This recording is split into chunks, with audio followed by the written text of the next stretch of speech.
Hey y'all, Michelle Raza here with Finding Yourself SATX Life Coaching, helping you find your best self since 2017.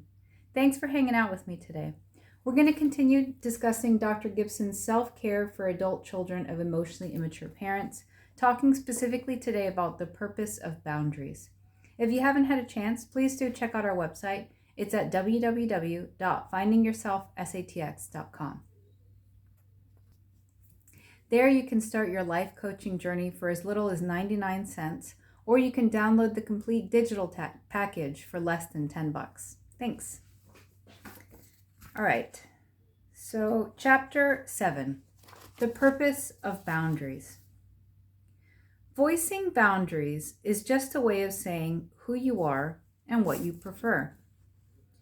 Emotionally sensitive and empathic people who were raised by an EI parent can find it hard to set boundaries. Caring about other people's feelings often leads to feeling guilty for establishing limits. You might worry that saying no will make you appear unkind, selfish, or even rejecting. You don't want anyone to feel bad. Maybe part of the problem is that we use hard phrases like establishing boundaries and setting limits, which sound like we are stiff-arming other people away with no empathy at all. But limit setting doesn't have to be harsh or controlling. It can just be a positive way of creating space for yourself. Think of it as making room for you, not aggressing against others. Voicing boundaries is just a way of stating your preferences. It's nothing more than being honest about what makes you feel comfortable and safe. Unfortunately, dominant people, such as many EI parents, often become resentful and pushy when you don't do as they like. They act as if respecting your comfort level is somehow robbing them of theirs.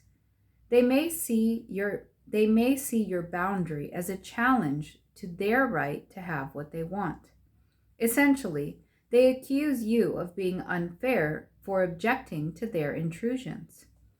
While this coercive behavior is easy to spot in hindsight, in the moment it might catch you off guard because you hate to give offense or make others upset with you. That's why it's so important to see boundaries as simply preserving your personal space and freedom of choice. You're not being mean for stating your own preferences. You don't have to be so empathic to them that you forget about how you feel.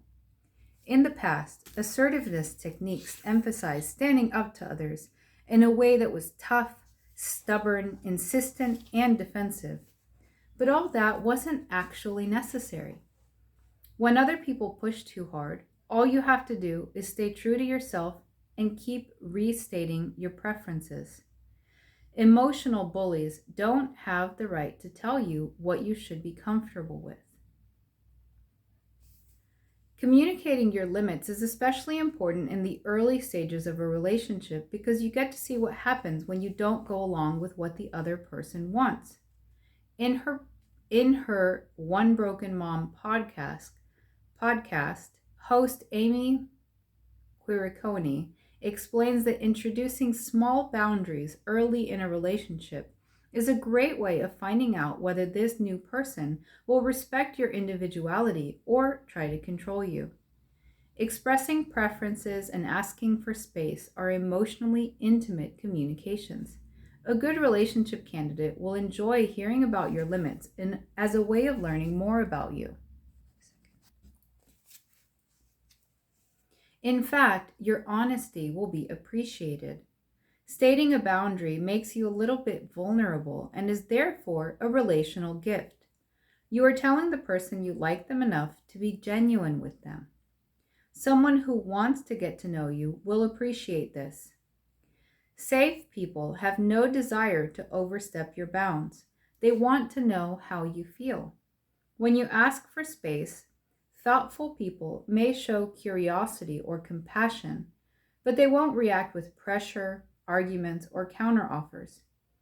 To a considerate person, everyone has the right to say no. But to egocentric people, no one has the right to turn them down. Asking for space or declining an offer is not aggression. If someone is offended by a legitimate boundary, that's the kind of exaggerated reaction that is a red flag of emotional immaturity. Don't imagine their hurt feelings to be more significant than they really are. You are merely communicating what you need to feel your best. No decent person will make you feel bad for needing to feel good. Okay, so boundaries. We could talk for a long time about boundaries, and I think at Boundary 101, it's important to think about my boundary is where your behavior starts affecting me. So if you have a friend, for example, that smokes and you're not okay with smoking, they can smoke, but they might not be able to smoke inside your house. That would be a boundary because then it affects you. They might not be able to smoke in your car. Maybe you won't sit with them when they smoke. So the example of a boundary is something that affects me, and I'm going to state that you cannot do this thing that affects me insofar as it affects me, which it sounds like I'm being redundant, but I'm not. So if I tell you, well, don't smoke, then I'm trying to control you. But if I say, I don't want to be around the presence of smoke, so if you can please refrain from doing it in my house, in my car, or around me, then that's boundary setting. And it could start a negotiation of saying, like, so if we go out to the bar, can I have a cigarette then? All of that. So the important thing with someone, if you're having a healthy relationship with them, is that it would be a conversation. It wouldn't necessarily ruffle their feathers to the point where they don't even want to talk to you anymore, where you lose the relationship. Boundary setting is where you start discovering, where what they do, if you cannot tolerate what they do, how do you continue the relationship in such a way that both people can be happy? And she's right about the feelings of guilt. The other thing, something struck me, and I was going to interrupt, but then I was like, I'll just do it afterwards. Emotional bullies don't have the right to tell you what you should be comfortable with. Something that I thought about while I was reading this was also when somebody hurts you, sometimes they hurt you without meaning to. It's absolutely a mistake. And it's important for you to be able to ask or to tell them that they've hurt you and ask for an apology. And they don't need to have intended to hurt you in order to apologize for what they've done. So that's another thing to keep in mind is nobody gets to control or decide whether you're hurt or not. If your feelings are hurt, your feelings are valid, and if they are a respectful individual who cares about you in your life, they would apologize for hurting your feelings, even though they had no intention of hurting your feelings whenever they did X, Y, or Z. Okay, so this is the purpose of boundaries, and so I think she covers it well. I think I went back to kindergarten and covered it, but the reason why we set boundaries is to protect ourselves. And so I think the smoking example is very easy, right? You're not going to smoke around me.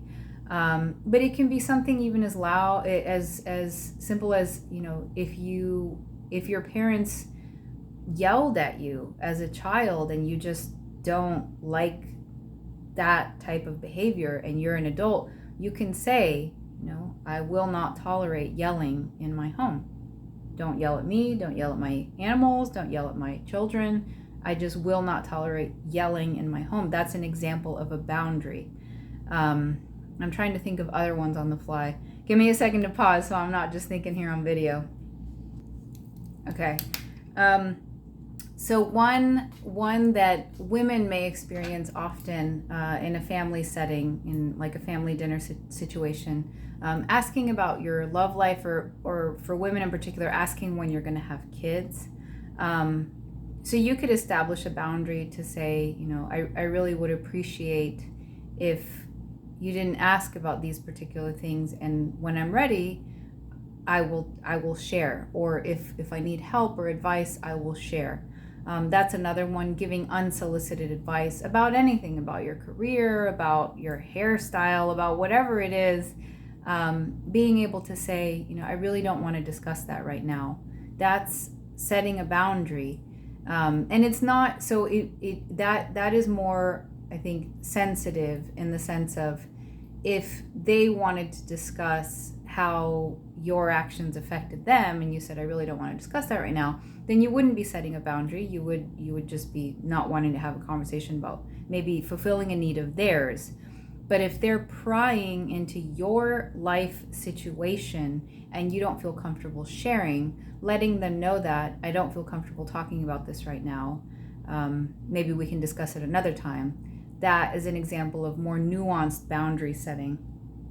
And yeah, so basically things that make you feel uncomfortable, that relate to you, that's where you want to work on establishing boundaries and letting them know, anyone can do whatever they want in their life as long as it doesn't affect me. As soon as it starts affecting me, that's where I have the right to potentially establish my boundaries.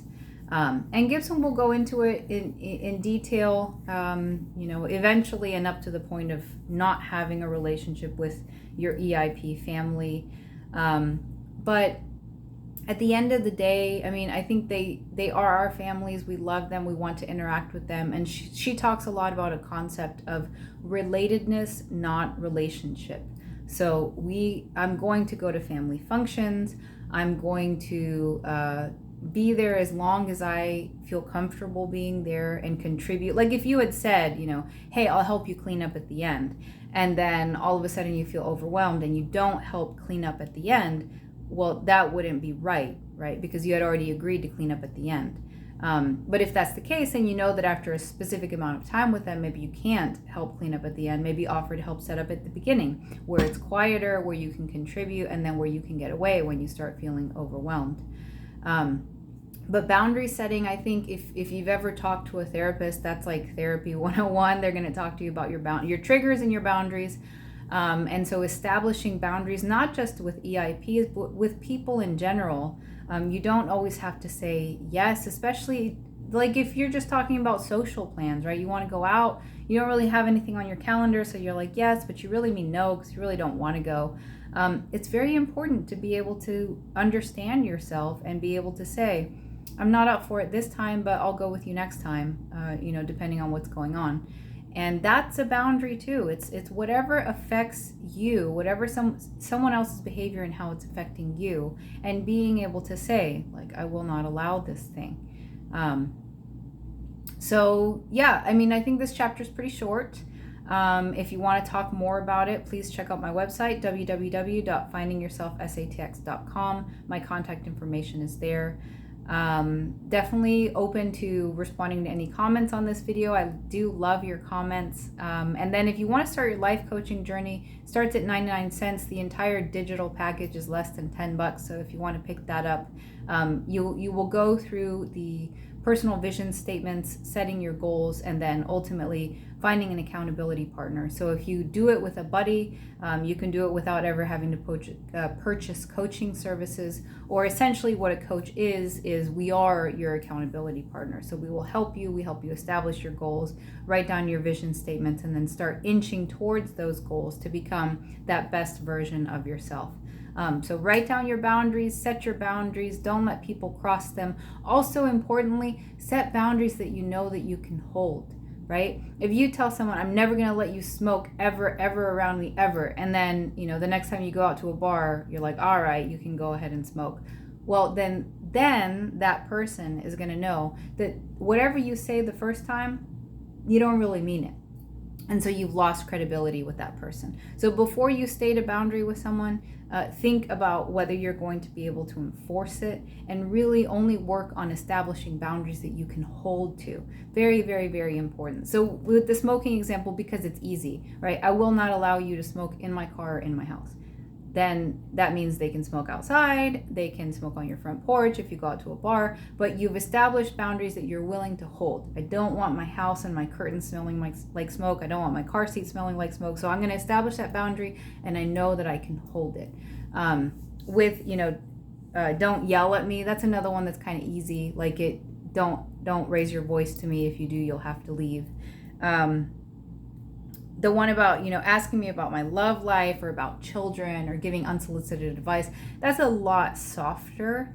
And so some days you may be more willing to entertain the conversation or the questions, and other days you might not. But maybe take it into your own mind of, I know that they want to know about these things, and it's just a sensitive topic for me, so I will periodically give them updates so that they don't have to ask me, and so then it's on my terms. That's another way of dealing with that too.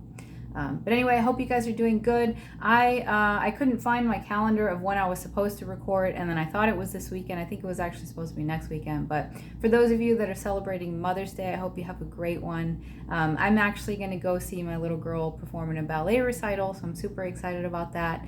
And just enjoying the beautiful spring weather before it dries up here in Texas. So right now it's raining like every day. Raining, threats of hail, some years are better than others.